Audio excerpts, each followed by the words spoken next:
faudra vraiment que vous me montriez les 11 femmes, parce que là, Ah mais il y en a beaucoup. Ou alors, il faut que je les relise. Oui, il y a 11 Voilà. femmes. Oui, oui. Je les ai recensées. Et avec les juments, ça fait 13 éléments féminins. Les juments, je suis désolée, mais elles y sont. Est-ce qu'on pourrait ajouter, parce que c'est quand même intéressant de voir que finalement le personnage, même s'il n'a pas... Souvent on dit il y a la critique du premier album, si vous voulez. Moi je trouve que dans le premier album il y avait tout. Après on retrouve dans tous les tableaux toujours une prise de position. Et puis à mesure qu'on veut densifier l'œuvre, on se rend compte qu'il y a des personnages qui tournent autour et on se rend compte qu'Hergé n'est plus tout seul. D'ailleurs il le disait, il commençait à griffonner une idée, il disait qu'il fallait qu'une première idée vienne. Il commençait à crayonner, et par des calques après. Il repassait sur le dessin celui qui lui semblait le plus parfait. Et là, il commençait à bâtir avec toujours le même nombre de pages, le même nombre de scènes. Donc il y avait quelque chose de très régulier. Il avait des équipes avec lui, puisqu'il avait des coloristes, etc. Donc après, je crois que c'est plus Hergé tout seul. C'est une équipe qui consolide l'œuvre d'Hergé. Et on se rend compte petit à petit parce qu'il y a de plus en plus de détails, de plus en plus de symboles. Quand on voit le secret de la licorne, quand on voit justement la quête des frères, quand on voit la recherche avec ce bateau perdu, en fait en réalité c'est le trésor perdu, et un trésor perdu caché où dans une maison, donc ça veut dire qu'ils cherchent tous un toit en fait. Et quand on connaît la généalogie d'Hergé, avec le secret de famille, on comprend qu'il y a la quête d'une généalogie, d'une filiation. Voilà, donc il y a toutes ces choses qui sont aussi dans l'œuvre et qui sont poignantes, parce que Hergé en a parlé plus d'une fois et il s'est confié... parce que les procès qu'on lui a fait, d'ailleurs on lui reprochait à la fin de sa vie d'être d'avoir un peu mauvais caractère, etc. Il disait mais parce qu'il en avait marre de répondre toujours aux mêmes questions, parce que c'était agressif souvent contre lui. Oui, petite anecdote d'ailleurs à propos de Hergé qui était assez procédurier pour tout ce qui concernait Tintin. Et donc une fois un dessinateur dessine un personnage qui ressemblait beaucoup à Tintin. Et donc Hergé lui envoie un courrier très agressif en lui reprochant ce dessin. Et pour toute réponse, le dessinateur a renvoyé un dessin de Bécassine. Voilà. Et donc ça a fait taire Tintin. Enfin, voilà. Peut-être lapsus révélateur, mais... Voilà. Peut-être. Ouais. Enfin, je crois surtout que Hergé a été victime de son succès. Quand il a commencé, comme on le dit, déjà c'était dans le petit 20e, il avait une planche qui lui était dessinée. Toutes les semaines, il avait sa place à lui. Et donc, c'est comme nous quand on lisait le journal de Mickey. Enfin, moi, j'étais de cette génération-là. J'avais toujours des héros qu'on retrouvait comme ça d'une semaine à l'autre. Et on était content de les retrouver sur une page. Et Hergé, il a commencé comme ça. Le choix du chien, un fox terrier, parce que le fox, en fait, le renard, c'était son animal totem lorsqu'il était scout. Donc, tout est construit chez Hergé. Rien n'est laissé au hasard. Ensuite, le fait que ce soit Milou, justement Marie-Lou, qui était sa compagne, c'est une manière de montrer aussi qu'à un moment donné, la blessure, c'est-à-dire le fait qu'on le force à la rupture, eh bien, il fallait donner une symbolique affective. Et en même temps, il n'aurait pas pu mettre un personnage féminin, parce qu'il était encore adolescent, parce que ce n'était pas les mêmes générations que celles que nous vivons aujourd'hui, et par décence peut-être aussi vis-à-vis de la jeune femme, il n'aurait pas pu la caricaturer dans ses albums.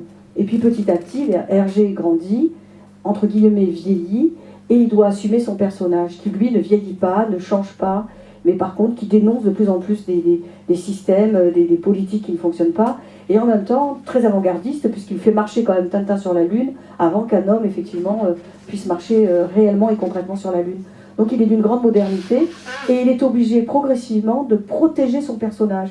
Et c'est vrai qu'on lui a fait le procès de dire qu'il avait un air efféminé, donc il a été obligé d'expliquer que quand Hergé lui-même, si vous voulez, quand il était jeune, il avait cette houppette, il avait ce visage assez lisse aussi. En fin de compte, il s'est un peu regardé dans un miroir.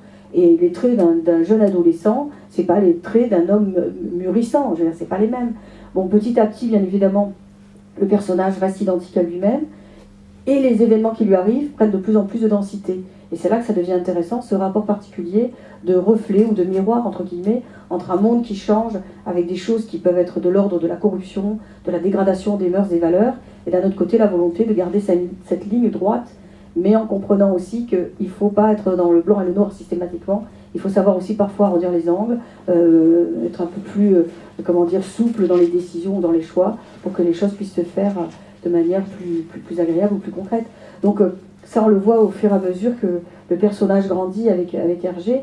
Et puis les procès, quand il dessine par exemple la caricature d'un juif qui est un banquier et qui lui colle une étoile, de suite il a reçu des courriers, enfin pas de suite, 10 à 15 ans plus tard, pardon, il a reçu des courriers, il a été accusé d'antisémitisme. Lui-même répond, mais moi je n'ai fait que mettre la caricature de mon propre banquier, qui était un juif, et qui se comportait, et je lui donnais les mimiques. Il faut savoir que les premières œuvres d'Hergé, il ne voyageait pas du tout, il était absolument sédentaire. Donc ne voyageons pas, d'ailleurs Moulinsart c'est Cheverny. Comment il a eu ça? En allant dans une agence de voyage, il a eu un dépliant, il a vu Cheverny, il a recopié Cheverny, et il a dit voilà, ça c'est le château. Donc c'est quelqu'un qui finalement n'avait pour imaginaire que ce qu'il avait autour de lui. Donc malheureusement, il y a eu la Seconde Guerre mondiale, malheureusement il y a eu les épisodes dramatiques qui l'ont marqué, et malheureusement ça a coïncidé avec un profil de personnage. On lui a reproché aussi, par exemple, dans Tintin au Congo, deuxième album quand même, on lui dit rien au moment où l'album paraît, parce qu'on est encore dans du colonialisme, hein, et maintenant il y a un procès contre Hergé, justement, à propos de ça. Et on dit, il est raciste, il s'en prend à, etc. Je crois que c'est réglé, là. Le procès, il a été... Enfin, je veux dire, il était établi que c'était absolument pas qu'il fallait replacer l'œuvre dans son contexte. Exactement. Voilà. Mais je peux vous dire que des gens sont encore dans l'idée de... Bien sûr, le procès n'a pas donné suite, mais on est toujours dans l'idée de critiquer encore cet album. Et moi, comme je dis, n'oublions pas que c'est le deuxième album, il n'a même pas 18 ans. Le deuxième album, il est scout. Que font les scouts dans des campements? Le soir, la veillée, et on mime des personnages, on imite, on joue. Donc, on a tous été déguisés quand on était petits. Moi, bon, la première, hein, mes parents ils étaient en chinoise et je faisais ding ding ding parce que je prenais l'accent chinois, parce que si j'avais parlé français ça n'aurait pas été crédible. Quand on s'habillait en africain ou on faisait les papous, on mettait le doigt comme si on mettait un os dans le nez, parce qu'on voulait faire la tribu, on prenait un petit jargon et une gestuelle particulière. Est-ce que pour autant on était raciste? Moi je ne le crois pas du tout, au contraire c'était une manière de mimer d'autres peuples et de s'intéresser à eux. Et ce qui a fait polémique surtout dans cet album-là, c'est la dernière scène en fait. Quand il y a une femme qui tient dans ses bras son bébé et qui, en regardant passer Tintin au fin fond de l'image, dit « Si toi, il y en a un passage, je prends l'accent exprès, tu ne seras pas comme Tintin. » Et ça, on trouve ça lamentable. Et en réalité, c'est une manière de dire à son fils « Tu vois, si tu n'es pas sage, tu n'arriveras pas à être vertueux. » C'est ça. Mais si on lui avait mis un accent belge à cette africaine, ça n'aurait pas collé. Donc il fallait bien donner une couleur locale, j'ai envie de dire. Et dans ce même album, certains ont voulu polémiquer sur le fait qu'on voit Tintin à l'école. En disant, vous voyez, c'est le colon dans toute sa splendeur, etc. Et moi, je trouve au contraire magnifique qu'il ait fait ça, parce que n'oublions pas que Tintin, c'était pour les enfants. Et il fallait bien qu'à un moment donné, il fallait montrer le pouvoir de l'éducation. Montrer que si on travaille bien à l'école, on peut devenir vertueux, on peut devenir celui qui sait, qui peut s'émanciper justement d'une culture décadente. L'ignorance ne fabrique pas, on va dire, de l'intelligence, ni même de l'intelligence du cœur. Il faut à un moment donné avoir un minimum d'érudition. Et cette érudition fait que je peux rencontrer l'autre et je peux être à même justement d'être en relation avec d'autres cultures qui ne sont pas les miennes. Il faut ce passage par l'éducation. I can't believe the news today.